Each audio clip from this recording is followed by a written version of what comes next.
आप सभी का हमारे इस चैनल में स्वागत है। आज जो हम 3 टॉपिक पढ़ेंगे जो अक्सर प्रतियोगी परीक्षाओं में इनके बारे में पूछा जाता है, केसरिया, जौहर और साका। इन तीनों को अपन समझेंगे कि ये क्या होते हैं। तो इनको समझने के लिए मैं एक चित्र बनाता हूँ।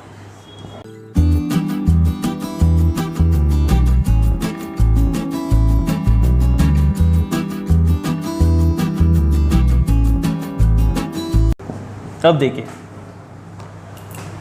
मान लो कि ये कोई एक शत्रु सेना है।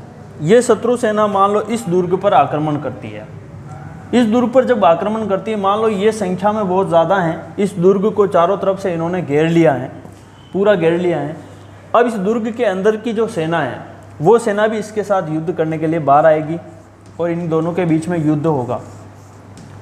काफ़ी देर इन दोनों के बीच में जब घमासान युद्ध होता है, तो एक समय ऐसा आता है कि इस दुर्ग की जो सेना है उसकी संख्या कम हो जाती है और ये जो सेना है उसके ऊपर हावी होने लग जाती है। यूँ मान लो कि ये जीतने लग जाती हैं।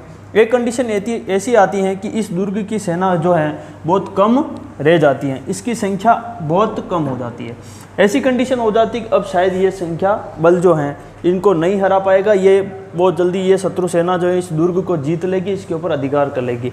जब ऐसा होता है, ऐसी कंडीशन जब बन जाती है, तब जो अंदर की जो सेना है वो जो है एक अनुष्ठान करती हैं, उसको बोलते हैं केसरिया। उस अनुष्ठान में क्या होता है, ये आंतरिक सेना को लग जाता है कि अब ये किसी प्रकार से जीत नहीं पाएंगे, तो ये अंतिम रूप से केसरिया बाना धारण करते हैं और अपनी कुल देवी, माता पिता, बच्चे, सगे संबंधी आदि से अंतिम बार मिल करके केसरिया रंग की पगड़ियाँ, केसरिया रंग का पूरा बाना, पूरा सूट पहन करके ये सेना गेट खोल करके बाहर आ जाएगी। केसरिया का मतलब होता है बलिदान होना, समर्पित होना। यानी कि जब केसरिया पहन लिया है और वो दुर्ग से अगर बाहर आ गए हैं, इसका मतलब हम जो हैं वापस जिंदा नहीं लौटेंगे। उनका एक ही मकसद होता है कि बस मरना और मारना, और इसी उद्देश्य से ये सेना लड़ती हैं। उस अनुष्ठान को जो है केसरिया कहते हैं। जब केसरिया होने की संभावना होती है, अर्थात कि जब ये सेना केसरिया बाना पहन करके दुश्मन सेना से लड़ने मारने के लिए चली जाती हैं, उसी दौरान जब केसरिया चल रहा होता है, उसी दौरान जौहर की पूरी तैयारियां कर ली जाती है।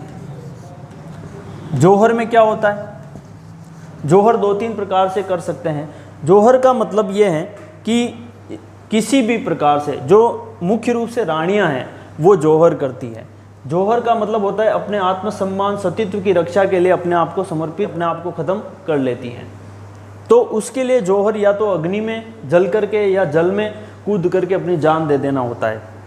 तो जब केसरिया चल रहा होता है, उसी दौरान जो रानियां होती है वो जौहर की पूरी तैयारी कर लेती है कि अगर मान लो केसरिया पूरा हो गया, यानी कि सारे जो योद्धा थे अंदर के वो सारे ख़त्म हो गए, तो उसके बाद में जौहर की प्रक्रिया स्टार्ट होती है। तो इसकी तैयारी के लिए यहाँ लकड़ियाँ वगैरह बिछा करके एक कुंड तैयार कर लिया जाता है। और जब केसरिया पूरा हो गया, तो जब ये सेना, ये दुश्मन की सेना क्या करेगी, अंदर आएगी तो अपने सतीत्व की रक्षा करने के लिए, अपने आप को बचाने के लिए, अपनी मान मर्यादा की रक्षा के लिए, ये जो औरतें हैं, जो अंदर की जितनी भी रानियां हैं, जितनी भी सैनिकों की पत्नियां हैं, वो सभी जो हैं आग जला करके उसमें कूद करके अपनी जान दे देती है और अपने सतीत्व की रक्षा करती हैं।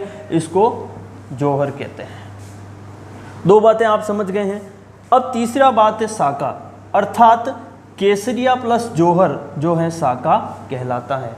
अगर कहीं पे भी केसरिया हो गया है और उसके बाद में जौहर हो गया है तो उसको अपन साका कहते हैं। और राजस्थान की जो धरती हैं वो साकों के लिए प्रसिद्ध रही हैं। चित्तौड़ में 3 साके हुए जो आप सभी परिचित हैं। और इसी प्रकार ये बात आप हमेशा याद रखें, केसरिया, जौहर और साका ये दोनों हो गए तो फिर उसको साका कहते हैं। आइए राजस्थान में जितने भी साके हुए हैं उनको हम एक नज़र में देखते हैं। 1301 के अंतर्गत रणथंभौर सवाई माधोपुर में साका हुआ, जिसमें उस समय वहाँ का शासक था अमीर देव। आक्रमणकारी जो था वो अलाउद्दीन खिलजी था और वहाँ के क्षत्राणियों ने जौहर किया। 1303 में चित्तौड़गढ़ दुर्ग के अंतर्गत साका हुआ। उस समय शासक था रतन सिंह और आक्रमण करने वाला था अलाउद्दीन खिलजी। रानी पद्मिनी ने जौहर किया था और युद्ध में वीर योद्धा के रूप में गोरा बादल ने अपना अद्वितीय योगदान दिया था। 1534 ईस्वी में ही चित्तौड़ के अंतर्गत दूसरा युद्ध हुआ, दूसरा साका। जिस समय अल्पवयस्क शासक था विक्रमादित्य, आक्रमण करने वाला था बहादुर शाह, और जौहर का नेतृत्व किया था रानी कर्मावती ने, और जो विक्रमादित्य थे उनकी सेना का नेतृत्व किया था बाघ सिंह देवलिया ने। 1567 ईस्वी में चित्तौड़गढ़ में जो तीसरा शाखा कहलाता है चित्तौड़ का, उस समय शासक था उदय सिंह, आक्रमण करने वाला था अकबर, और जौहर का नेतृत्व किया था फत्ता की पत्नी रानी फूल कंवर ने, और युद्ध में महत्वपूर्ण योगदान दिया था जयमल पत्ता और कल्ला राठौड़ ने। सिवाना दुर्ग में 1308 में जो साका हुआ, उस समय उसका शासक था सातल देव, और आक्रमण करने वाला था अलाउद्दीन खिलजी। 1311 में जालोर दुर्ग के अंतर्गत जो साका हुआ, उस समय वहाँ का शासक था कानरदेव सोनगरा, और आक्रमण करने वाला था अलाउद्दीन खिलजी, और वहाँ की रानियों ने जौहर किया। सिवाना दुर्ग में जो एक और साका हुआ, उसमें कल्ला रायमलोत वहाँ का शासक था, और अकबर के सानिध्य में मोटा राजा उदय सिंह ने वहाँ पर आक्रमण किया था, और रानियों ने जौहर किया। 1423 में गागरोन दुर्ग झालावाड़ के अंतर्गत जो साका हुआ, उस समय वहाँ का शासक था अचलदास खींची, और आक्रमण करने वाला था होशंग शाह जो कि मांडू का था, और अचलदास खींची की पत्नी रानी उमादे ने वहाँ पर जौहर किया था। 1444 में गागरोन दुर्ग वही झालावाड़ में पालन सिंह उस समय वहाँ का शासक था, और महमूद खिलजी प्रथम ने वहाँ पर आक्रमण किया। ढाई शाखों के लिए प्रसिद्ध जैसलमेर दुर्ग, वहाँ का प्रथम शाखा जो है 1308 से 1312 के बीच में माना जाता है। उस समय वहाँ का शासक था भाटी मूलराज, आक्रमण करने वाला था अलाउद्दीन खिलजी।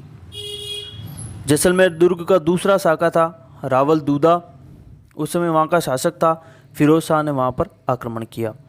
अर्ध शाखा या आधा शाखे के लिए जाना जाता है 1550 में जैसलमेर के अंतर्गत, उस समय राव लूणकरण शासक था, और आक्रमण करने वाला था अमीर अली। आधा शाखा इसलिए कहा जाता है क्योंकि राव लूणकरण के नेतृत्व में वहाँ केसरिया होता है, लेकिन केसरिया के अंतर्गत ही जो है लूणकरण जो है जीत जाते हैं, और वहाँ पर जौहर नहीं होता है, इसलिए जो है वो आधा शाखा माना जाता है। इसलिए जैसलमेर दुर्ग को ढाई शाखों का दुर्ग भी कहा जाता है। आप सभी ने हमारे इस वीडियो को देखा, सुना, समझा, इसके लिए बहुत बहुत धन्यवाद। अगर अच्छा लगा हो तो हमारे चैनल को सब्सक्राइब करें और इसे अपने दोस्तों के साथ शेयर करें। बहुत बहुत धन्यवाद। जय हिंद।